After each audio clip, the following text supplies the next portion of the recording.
So I've put together a presentation today, and what I'm going to do is I'm going to go through all the sort of different aspects of the work that I do, which are, as Alexandra said, I have many tools in my toolkit. But before I start, I thought it might be nice to take a moment to introduce myself, um, and who I am.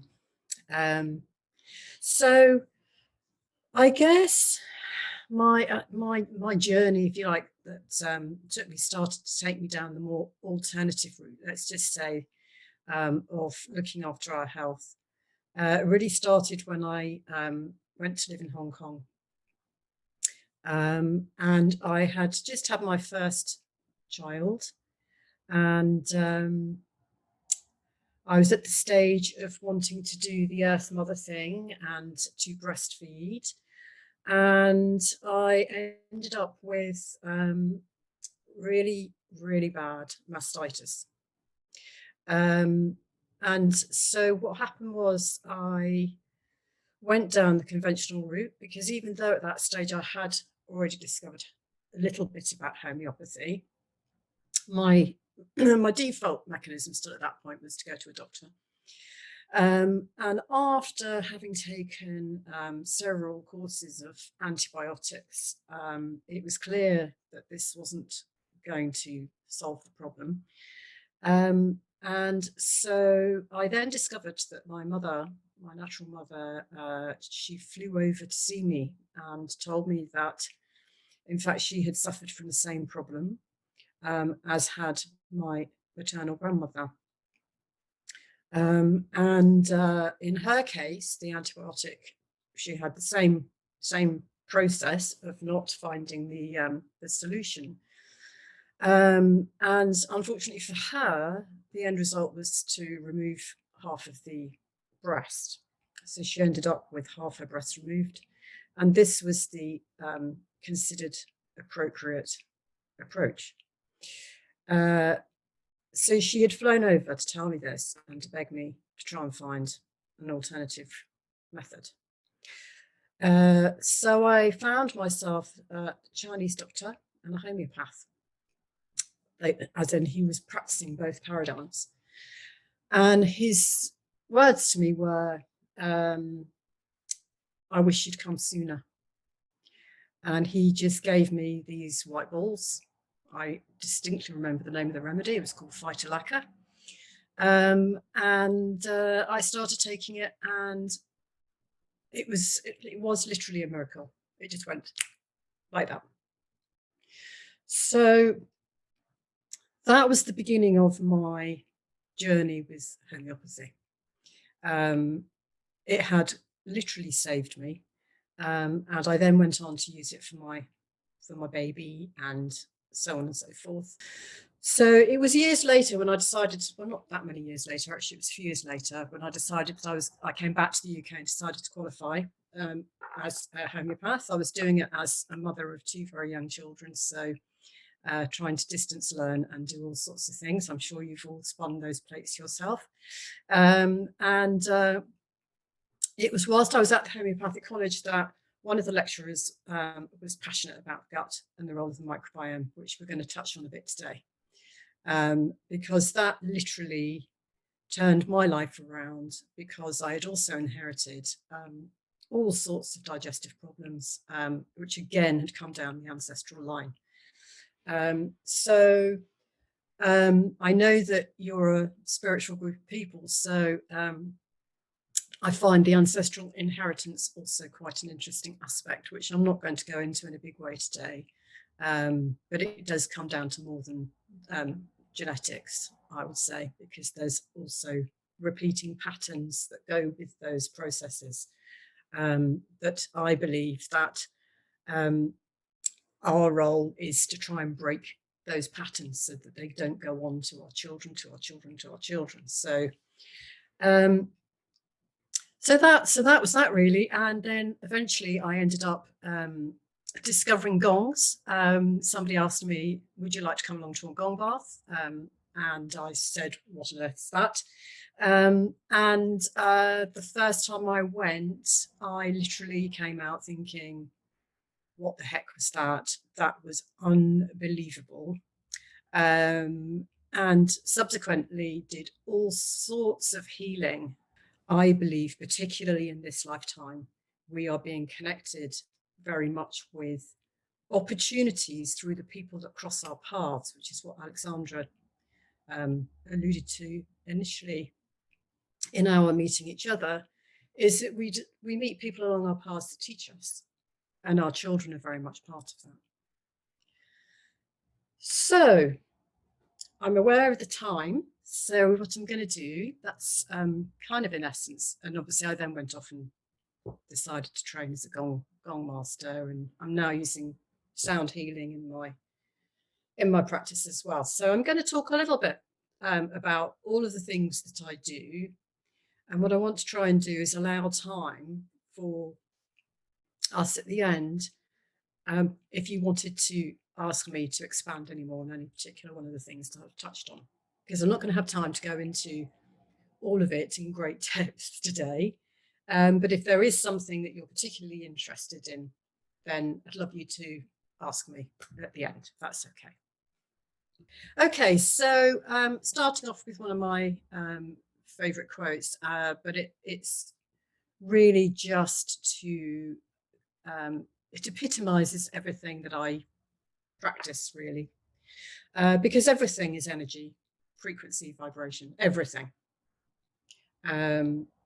So when we start to understand that, we can really start to understand a lot more about ourselves and who we are, and in essence then how we can heal. So this, I'm just going to minimize that. Right, I can't actually then see anyone, but hopefully, I don't know if you can still see me, but it doesn't matter. So this was really what I've just talked about, really, the sort of things that I do. I didn't mention that I do chakra dancing or dowsing or past life clearances, but I do this as well. Quite diverse, as Alexandra said.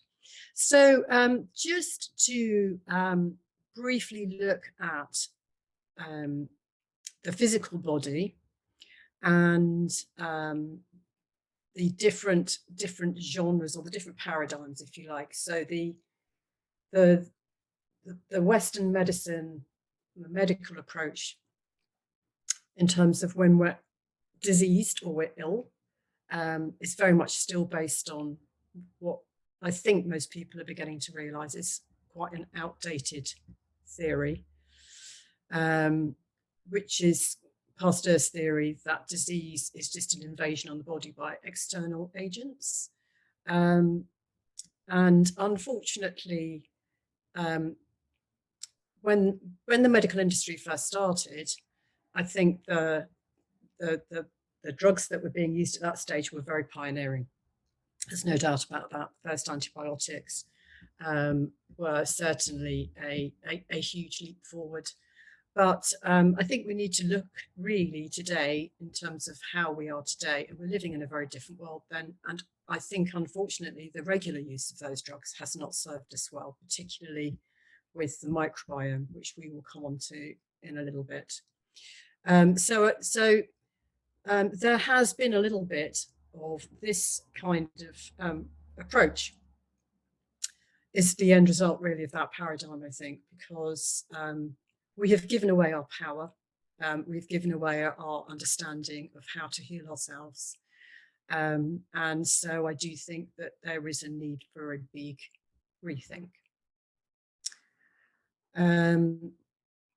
As this slide says, scientists now believe the majority of our body cells are not human cells. Now, this is a huge topic all of its own, and I'm not going to have time to go into it in great depth.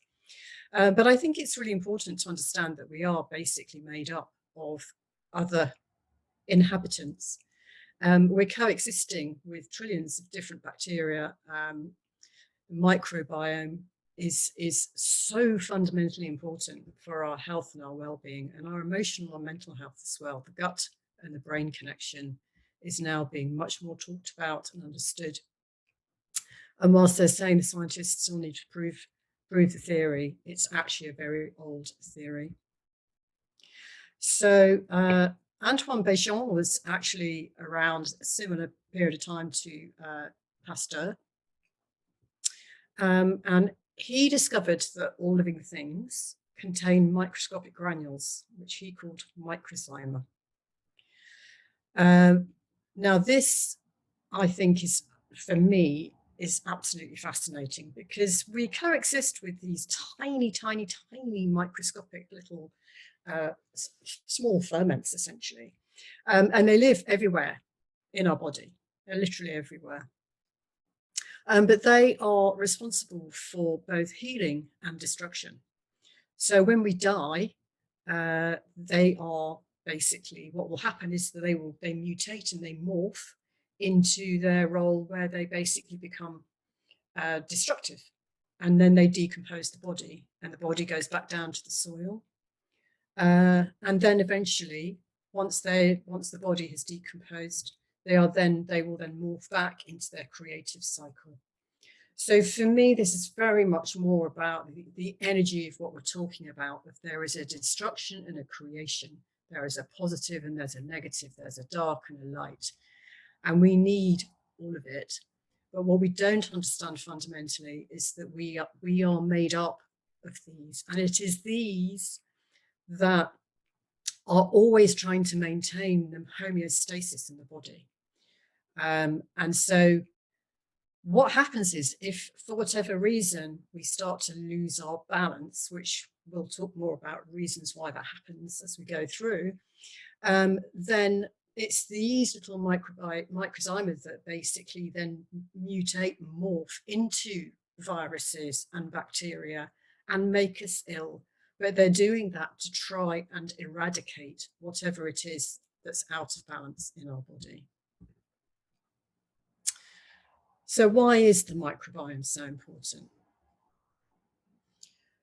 So, as we just touched on a little bit, when the microbiome is healthy, they're allowing the fermentation to occur normally, and allowing the healthy bacteria such as Acidophilus and Bifidus to thrive. They're an essential part of our immune system. Some believe they're responsible for up to 80% of the immune function. So if you're looking to boost your immune system, then you need to start here. And when I'm doing my programs for my clients, I very much start with repopulating the gut, usually with Bifidus to start with for the small intestine, and then Acidophilus being the next biggest one that I tend to use. The other thing that's important to note, and this is very much part of the gut-brain connection, is that they help to make the B vitamins. But more importantly, or as importantly, should I say, they go on to convert the neurotransmitters, serotonin, dopamine, and melatonin. So it probably explains, in part, in a big part, I would say, why we have such a huge rise in anxiety, depression, and insomnia.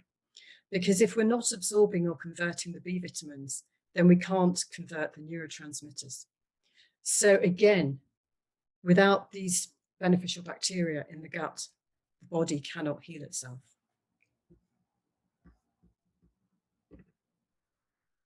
So why have they diminished to such an extent? Well, unfortunately, the side effects of medicinal drugs is that they do destroy these beneficial bacteria, particularly antibiotics. In the early days of prescribing antibiotics, a doctor would always say, take a course of probiotics afterwards. And when we're saying probiotics, by the way, I'm not talking the sort of Actimels of this world that are in the supermarkets, because unfortunately they're full of sugar, and sugar destroys the microbiome as well. So it's a little bit of a waste of money, that one. But there are many reasons, as you can see, without me talking through all of them, why the bacteria have diminished. And actually, when you read through that list, you'll see that our modern day lifestyle has just basically meant that we have diminished it. And then as women, then we have less and less of these to pass on to our children. Hence the reason why so many children these days have got very compromised gut flora. So, how would I tell if my microbiome's not in balance? So the first thing is poor immunity, because as I said, these bacteria are really important for them in the role of immunity. Food intolerance is a big giveaway, particularly with gluten and dairy. If you find that you're bloating a lot after eating, if you've got flatulence, burping, that's a big sign of an overgrowth of fungal, the pathogenic type. Skin, very much related to the microbiome, and depression and anxiety for the neurotransmitters, which we've already talked about. So what are the key elements that make us sick apart from the microbiome? I'm not going to go through these in a massive amount of detail. Poor diet, we know. The soils have been overfarmed, so there's a lack of minerals.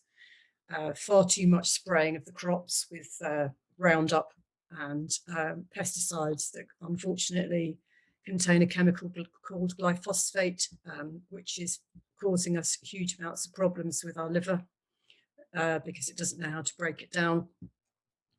An acidic pH is a big one, and so on. We're going to go through a couple of these, but not all of them. So I'm not going to talk in length about physical food because I think there's lots of other things that we can talk about that maybe are more of interest. But eating organic is an obvious one. It's not saying that that has no chemicals, by the way, but it is certainly better. Limit your dairy intake, particularly from a hormonal point of view. Avoid plastics, particularly cooking in plastics, because it leaches PCBs into the food. That's a whole area into itself, PCBs, but they are in all plastics, a lot of skincare products, sun care creams, and unfortunately they cause inflammation in the body and other symptoms, but we won't go into those today. Supplementing with good quality superfood products as well. So supplements we have to be careful with because the high street brands are generally not worth the pennies. And I can talk about this from my own personal experience when I was trying to sort out my digestive system. I can't tell you how much money I wasted on trying to find different supplements and hoping and praying that they would help. I think all of us just sometimes will throw supplements down our neck and hope and pray that we're sort of doing it right. But I tend to do very much selective work with supplements and do it in the way that Alexandra just mentioned, that we do it over a period of time. So we introduce one, then another, because they're all going to do different roles and different functions. And I do DAOs so I can connect with you and your higher self and what your body actually needs. There is a huge amount of evidence that says an acid body is what creates illness. If we're too acidic, then the big one that we get is inflammation. And if any condition ending in itis is essentially inflammation. Could also most likely be connected to your microbiome as well, because when we're too low on the beneficial bacteria and the pathogenic ones start to make themselves comfortable and overpopulate, they change the pH to a more acidic environment because that's what helps them to thrive and grow. So you'll see from this list that all the things that probably people like to eat are in the acidic camp. and the ones that maybe are considered to be more boring are in the alkaline camp. Um, but we are what we eat, and so we need to be mindful that if we are going to have those in the bottom group, then we need to balance with the alkaline group.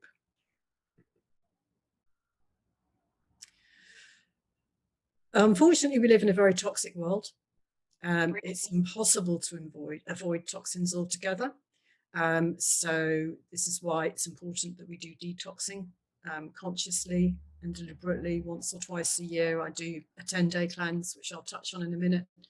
And the reason for that is to try and bring some of these toxins out of the body. We did touch on this a little bit in earlier, so I won't go into it again in great detail, but drinking filtered water is important. There's all sorts of things that end up in our water supply now, unfortunately. Genetically modified foods. Unfortunately, this is a big one. It disrupts our endocrine system and also, well, actually a lot of the systems, but most importantly, the endocrine system and the thyroid in particular. And the reproductive system. So try and avoid genetically modified foods. They don't need to state if something's genetically modified. So if you did want to do your research on this, you're going to have to look for brands that specifically say they don't. Whilst it takes a little bit of work and effort, it is worth it, honestly. So yes, this is the 10-day cleanse. It is without a doubt, in my opinion, the best one. I know that there are a lot on the market that will state that they do the same thing, but I could do a whole talk on this particular cleanse program and the components and how brilliantly they have been put together, because by the end of it, you will be supercharged nutritionally.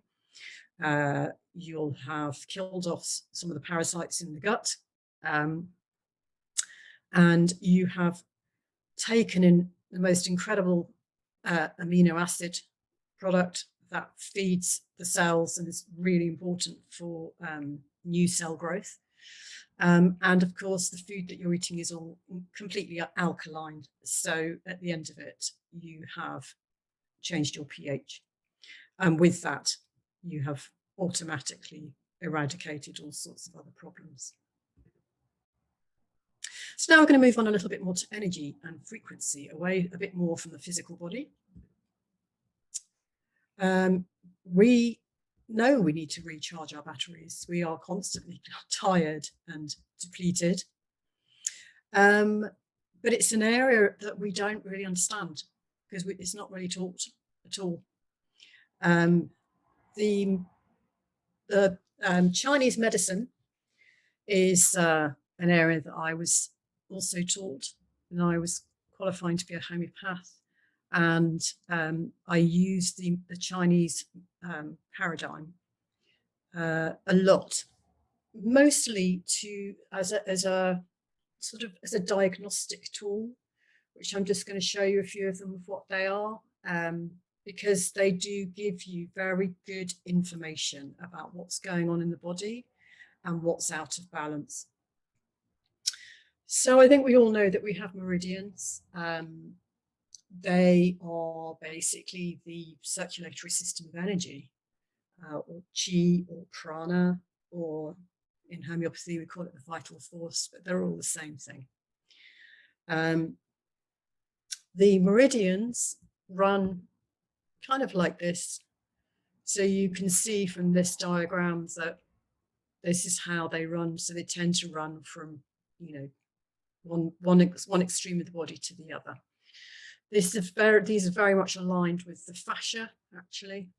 And Bowen therapy is amazing at working with fascia, but equally acupuncture is the main tool that tends to work with these meridians.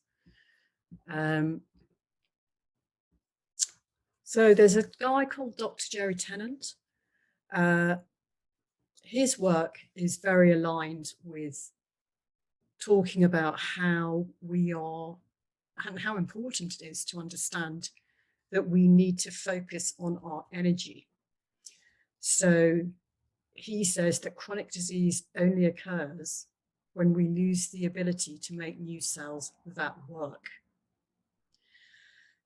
And his work demonstrates that without having the right energy, if you imagine that we're like a battery, cells are like batteries, we know that we are made up of positive and negative energy. And it's the same thing on a cellular level.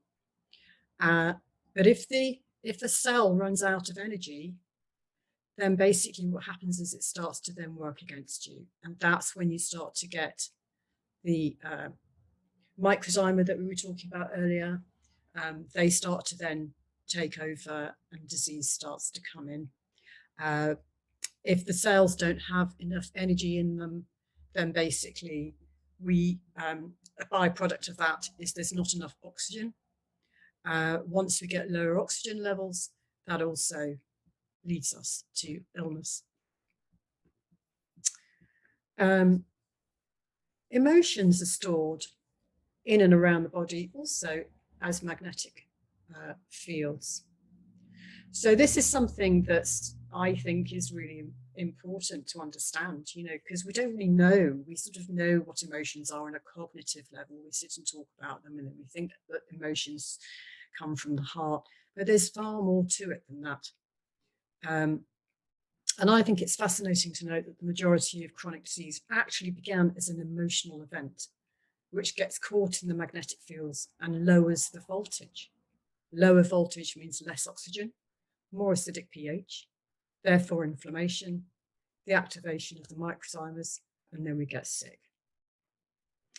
I think probably most people also know that the teeth, in the same way as on our feet, if you're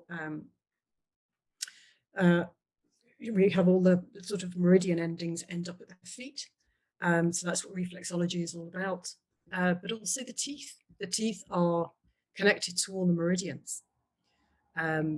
So if you've got a root canal, or you've got removed teeth, or you've got an infected crown, they are a really significant part of lowering the voltage and therefore the downward spiral that can have with your health. So this is, I'm not going to go into this in detail, but that's if you wanted to see more detail on which tooth. So if you have a problem with a tooth, it is well worth looking to see which organs are related to that tooth. And it may well be, I would say it's almost certainly that you need to look at the organ, not the tooth. Equally, we know that, I'm not going to go into this, but the acupuncture points that go down the back. So if you've got a lower back problem, you might want to be looking at your small intestine or your large intestine, for example, because that's what that meridian point is. As a homeopath, I use this a lot. The organ clock, if you're regularly waking up at 3 o'clock in the morning, most likely there's a problem with your lungs, for example. The lungs in Chinese medicine are connected to grief. So if you, let's say, are having a constant recurrent cold, and there's no obvious physical reason for that, then the question I would be asking as your homeopath would be, has there been any grief that you have unresolved? Because all too often, particularly as Brits, we tend to do the stiff upper lip and stuff everything down emotionally. And particularly when it comes to grief, we might not allow ourselves a sniffle at a funeral of a loved one, and then be back in work on the Monday, because that's what we think we need to do, but I think we need to seriously revisit that, and look at cultures that spend 3 days crying, wailing, singing, rituals that they do, drumming, accessing and honoring their ancestors, we just, I think we're so detached and so removed from the importance of all of that. And if we don't resolve it, it sits in our lungs. And so hence you get lung related disorders. So as a homeopath, one of the things that I love about homeopathy is it does treat the mental and the emotional, as well as the physical. It is the only paradigm that does this effectively. And it's an energetic medicine. So this is the reason why it causes so much controversy. But as a homeopath, you do have to go a lot into the detail. If you've ever been to see a homeopath, you'll know that they ask questions like, well, what makes it better? What makes it worse? Do you feel better if you sit up, or do you feel better if you lie down? What kind of foods are aggravating you? And I'm going to talk you through just one remedy, just so that you can get a little bit of an insight into why it is that we ask those kinds of questions. Because the provings that have been put together, despite the fact that we would be led to believe that they're not scientifically proven, they are certainly absolutely proven. Okay. Because they Samuel Hahnemann proved them on himself in the main, to start with. And the principle of homeopathy is like cures like. So if, for example, he took let's say crataegus, which is the hawthorn berry, and he would say to his wife, right, well, what happens if I take this? And sometimes he would lose consciousness, to go into big fevers, delirium, and so on. And she would have to sit and, write it all down. And this was called a proving. And what he discovered was then that if somebody then presented with those particular symptoms in a state of sickness, then when you give a diluted version of that, because obviously you're not going to give the berry in its physical sense, so you're essentially diluting it down and using the energy and the imprint of whatever it is it's been made from, and you're giving that to the patient in a way that it's not going to harm them, but they are still having the energy and the imprint of that.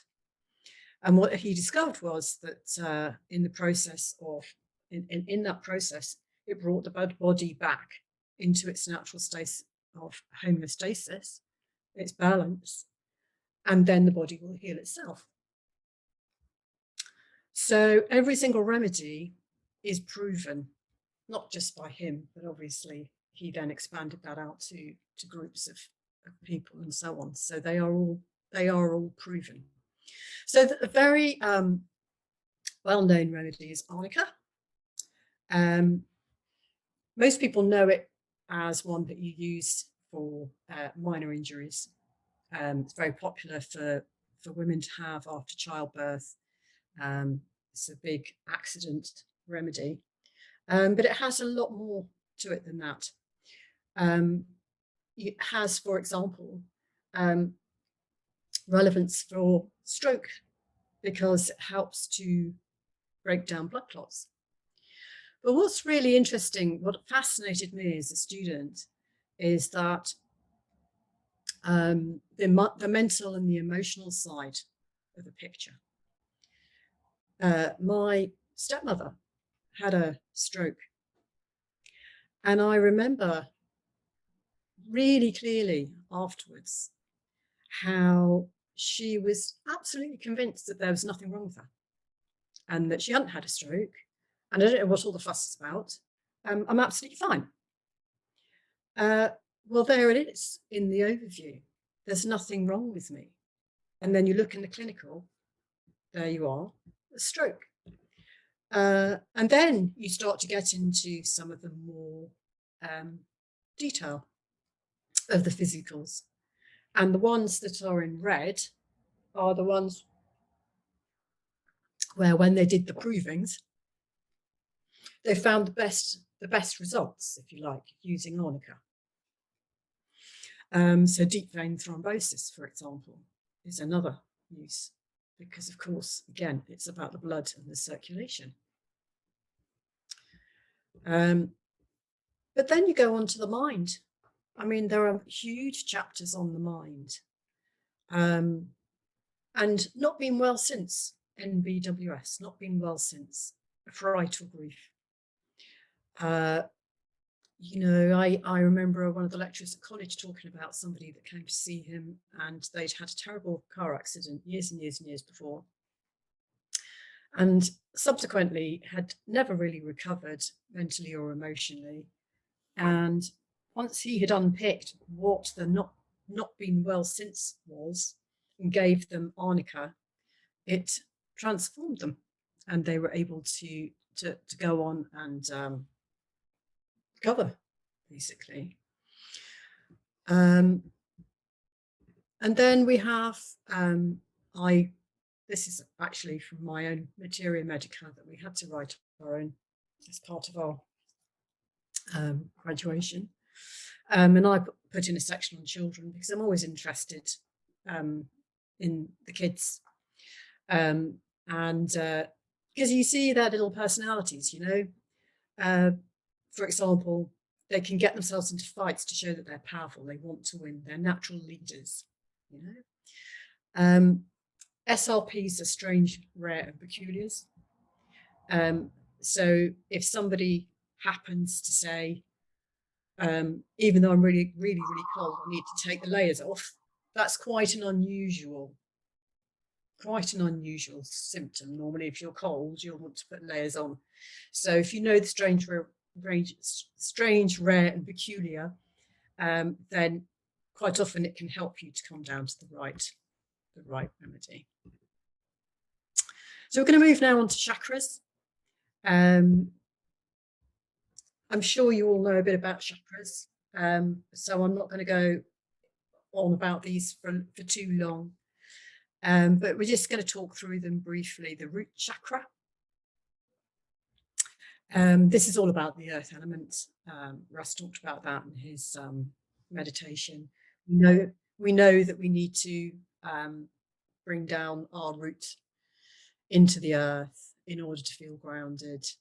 When you're out of balance, that's when you quite often end up always being late for meetings, or your energy is very scattered, constantly on the go, never able to kind of stop, and adrenal fatigue, because fear sits in the root. So most people at the moment are really ungrounded because of the fear. We've just had 2 years of being very fearful of the virus. Now we've gone straight from that into worrying about what's going on in the world and war and so on. So unfortunately, it does mean that we have to give extra focus to our root chakra. It's the I am. It is that connection with being in connection with Mother Earth. And if we want to cope with stress, then we need to be grounded. There are physical imbalances that manifest if this chakra is out of whack or out of alignment or running low energy.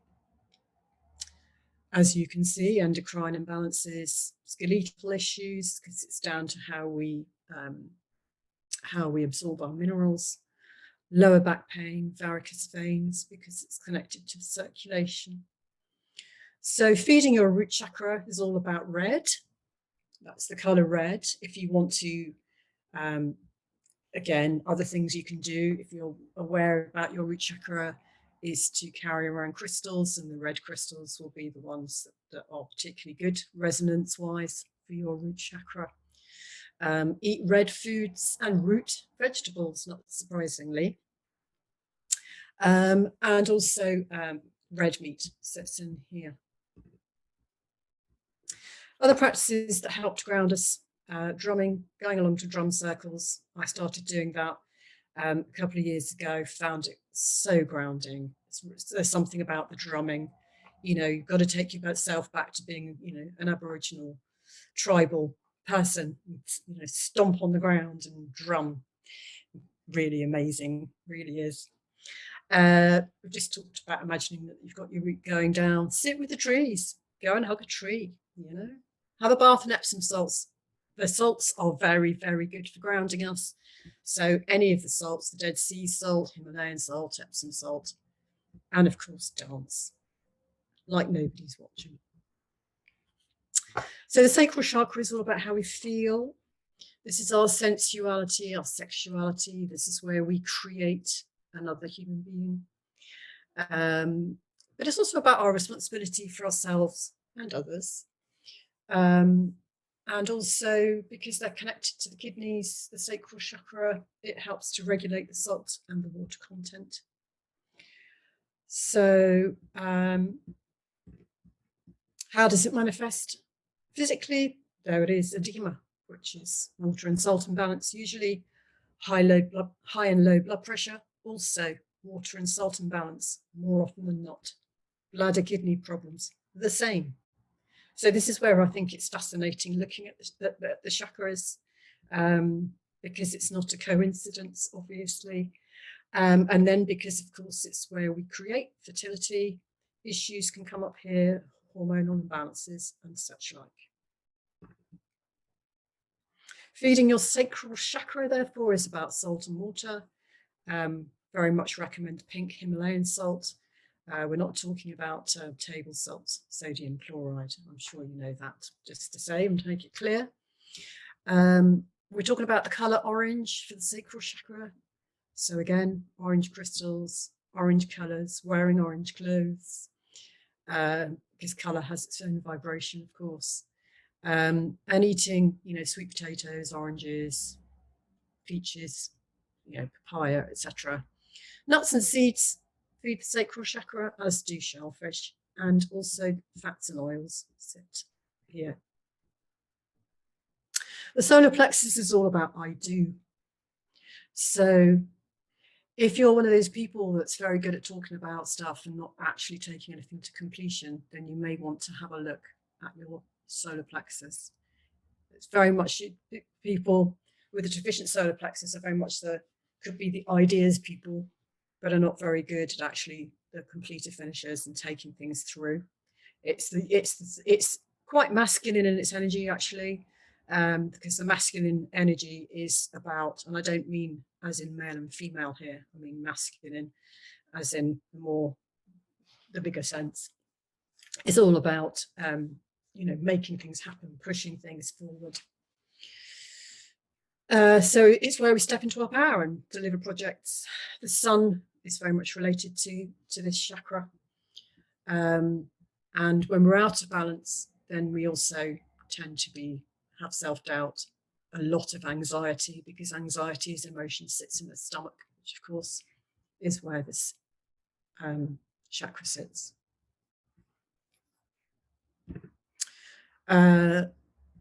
Physical imbalances here tend to manifest as food intolerances, not surprising. It's connected to the stomach, IBS, bowel issues, chronic fatigue because of the poor absorption of the nutrients, diabetes, liver complaints, anorexia and bulimia, where we can't stomach something traumatic. I mean, that's another subject, but yeah, quite a big one, that one. Yellow is the colour of the solar plexus because it's connected with the sun. So any yellow foods, but we're also talking about fibre and the carbohydrates here, the pulses and the legumes. Lovely heart chakra, of course, I love. What else would it be about? This is associated with the air element and the colour pink or green. Not quite sure why there are two colours for the heart chakra. Maybe because it's so important. So this is our human and our divine connection. It's all about love for ourselves and others. And I emphasize ourselves because it's very easy to project love out, but forget that we need to actually do the self-nurture and the self-love, because we've been kind of taught that it's selfish. But that's one of the things that we need to bring back into alignment and realize that it's not selfish, it's actually fundamentally important. When we're in balance, we've got truth, compassion, non-judgmental, surrendering to the process and trust. And you can see from the out of balance, feelings of separation, loneliness. I think you'd find a lot of people will talk about how that's how they feel. They don't understand why, but they are feeling that way. It's very heart chakra. Physical imbalances manifest as asthma, respiratory problems, sleep apnea, heart, breast cancer, and immune disorders all are related to the heart chakra. Well, you don't need to guess the colour of the heart chakra, really. It's all the greens, green, green, green, green, green. Green tea, but also sprouting. If you're not into sprouting or microgreens, as they're sometimes called, there's huge nutritional value in those, and they are full of energy.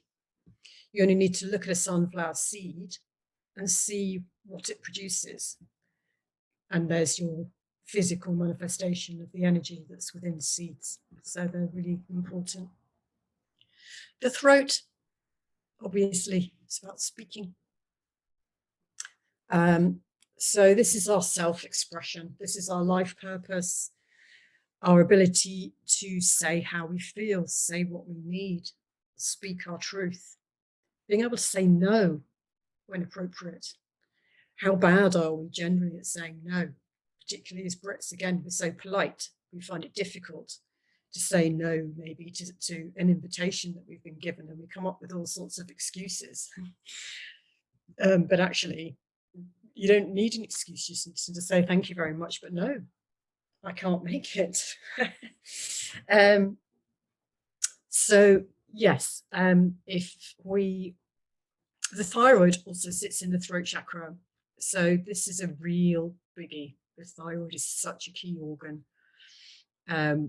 And yes, so therefore, on a physical level, we tend to then manifest either an over or an underactive thyroid, sore throats, laryngitis, tonsillitis, etc. So when someone presents to me with and says, I've had chronic tonsillitis, one of the first questions I'm going to ask is, what are you not speaking about? What are you holding in? You know, you might be in a relationship where you're not able, you're with a very dominant partner, you're not able to speak your truth. Just notice how that starts to affect you in terms of your physical well-being, particularly the thyroid, particularly around sore throats, tonsillitis. Yeah, of course, you know, the ear is important, ear, nose, throat. People who are maybe not listening to you, or you're not listening, either way. And then the mouth and gum stuff is related to the teeth, but we won't go into that in a big way now. So feeding your throat chakra is blue, is the color of the throat. So there's less obviously blue foods to make it, you know, that kind of link, but other foods that are related to the throat chakra is generally most fruit sits there, teas, herbal teas, and the sea vegetables, so kelp, seaweed, because basically they are a natural source of iodine, and iodine feeds the thyroid. This lovely aqua source algae here is a product I use a lot for clients. Really, really good way to get those nutrients in. Soups also sit in this category. And of course, singing. Sing like nobody's listening. Sing in the shower. Just get that voice going. Right, third eye, all about seeing. Indigo is the colour here. This is about our wisdom and our intuition. I think as a group, you know all about this. But the pituitary master gland sits here. So this actually is very relevant with the endocrine glands and central nervous system. So when you're connected to your third eye, I'm sure as a group, you're all too familiar with, brings out more insight, your imagination, clairvoyance, intuition, although intuition also is very related to the gut, your gut instinct. So that's not in the language for just as a coincidence. Vision problems, migraines tend to sit here. Obviously, this is very connected with, it is the pineal gland. So we are also looking at sleep disorders, sit with this chakra. And it's also obviously connected to the brain and coordination, because the dyslexia or dyspraxia particularly are issues around processing from the left and across the corpus callosum and the left-right brain hemispheres. But that's another whole topic. We won't go into that anymore now. Feeding your third eye chakra, right? Well, here we have obviously meditation and spending time with yourself. So we're now, as we move up into the higher chakras, we're talking less about food, physical food, and more about other things that we need to do to feed our soul. So cacao ceremonies are becoming more and more popular.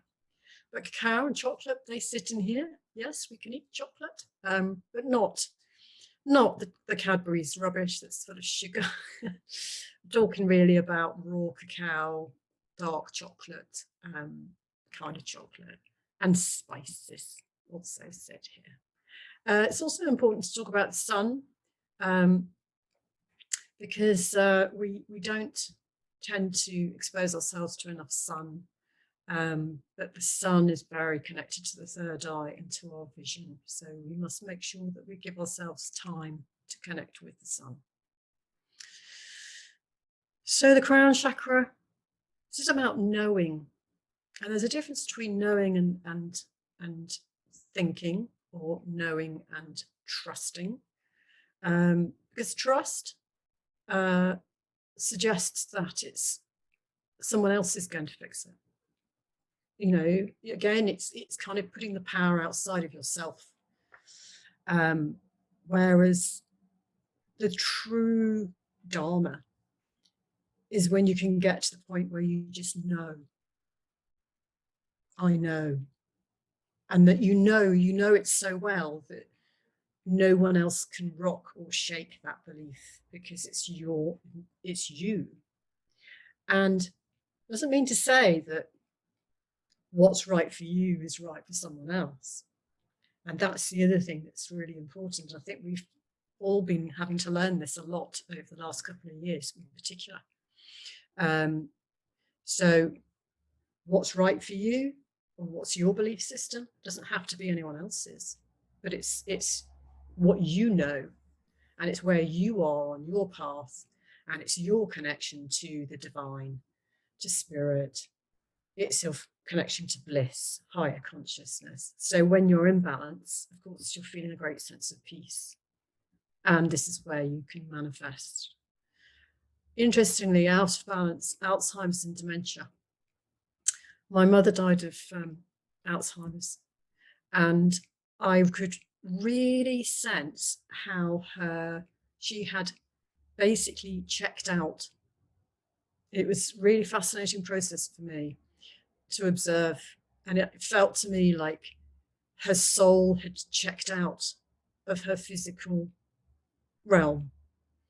And that's all about the crown. The crown is very connected to our past life traumas, and that's another subject, because all our past life traumas, we hold cords to those that are unresolved, and the trauma is always held in the crown. So that's where past life clearances can be really important and very healing for some people. So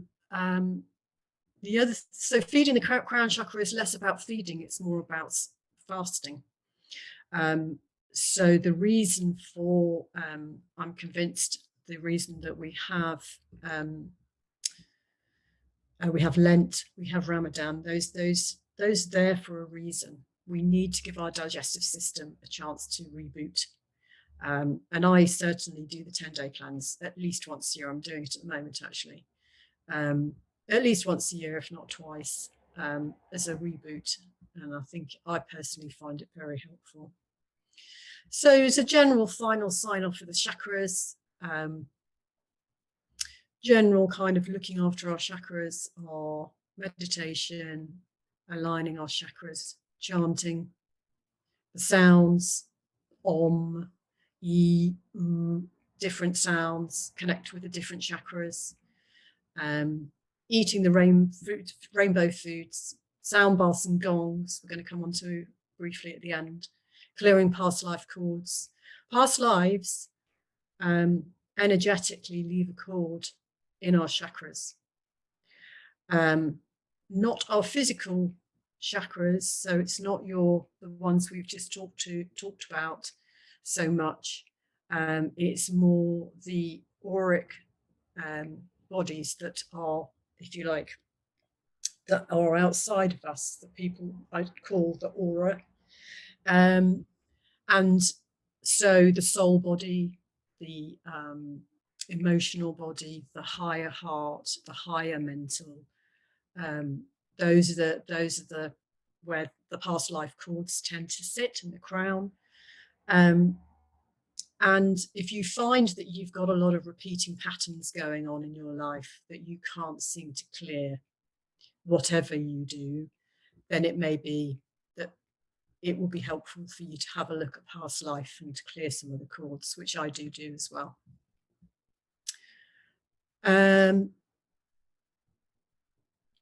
All part of, feeding ourselves is and our energy is to make sure that we're conscious of how we're spending our time, and how we're living our life.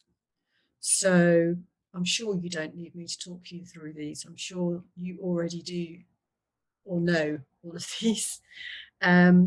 So it's more about making sure that we're trying to limit the low resonance activities. Yeah, I'm sure you all know that, high resonance. But it's more challenging is not getting dragged into low resonance. It's so easy, isn't it? So easy to do as we get frustrated with relatives, particularly because our family are usually there to trigger our past life karmic stuff,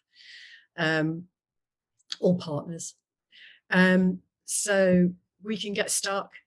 It's so easy, isn't it? I mean, the world that we've been living in the last couple of years, who hasn't felt anxious, worried, or a bit fearful? It's very easy to get stuck into those kind of low vibrational frequencies, but they sit in the lower chakras. So if you want to be in balance, and if you want to raise your own vibration, and if you want to ascend into higher consciousness, then be really mindful of not getting sucked into these old patterns and emotions that basically don't serve us.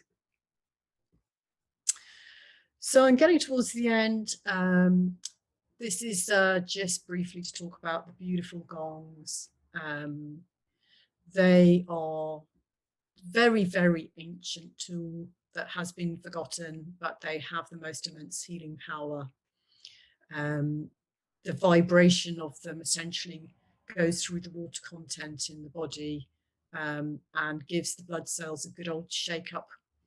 But they also alter our brainwaves, so we can't help but drop into a more relaxed state. It's like your brain is in a meditation, but it's kind of, the gongs will do that for you. They just take you there. But for a lot of people, as I mentioned to you before, with my experience, the gongs will take you into a different level of consciousness. And very often people find that it connects them with, they feel like they've gone out into the quantum field, and connected with a different consciousness. And with that, sometimes it could be a past life. You could connect with a loved one, or you could just connect with your own inner peace. And also, it connects you with that part of us that we can't connect with in another way. I can't really describe it. You need to just experience it, really. I've shown you a little blood cell sample. Um, it's not the greatest of pictures, but it was the only one that I could find. But it's better to watch it as a video, which you can see on YouTube if you're interested. The blood cells before a gong bath are kind of stuck together, moving very slowly. You can see bits of debris kind of floating around in between the blood cells. And then after the gong bath, it looks like a starlit sky on the most beautiful night, and the energy is just insane. So that's why people tend to say at the end of a gong bath they feel both relaxed and energized, because it does both, which is just awesome. So the last bit, really, just to finalize, I just wanted to talk about frequency one more time. One of the tools I use when I'm doing my one-on-ones sound healing treatments are tuning forks, and everything has a frequency, as we've discussed. But I've thought this was just a nice thing to finish with, because the Schumann resonance at 7.83 hertz is basically the heartbeat of Mother Earth. So this is the reason why when we go out into nature, we can feel that it's the best healer, because that's what we're tuning into. And there we go. There's another expression that's in the English language. We tune into, someone's, are you on the same vibration? They're on the same wavelength. It's all there in the language. So these are not new ideas. They're really old ideas that we just need to reconnect with, because they have the power to heal.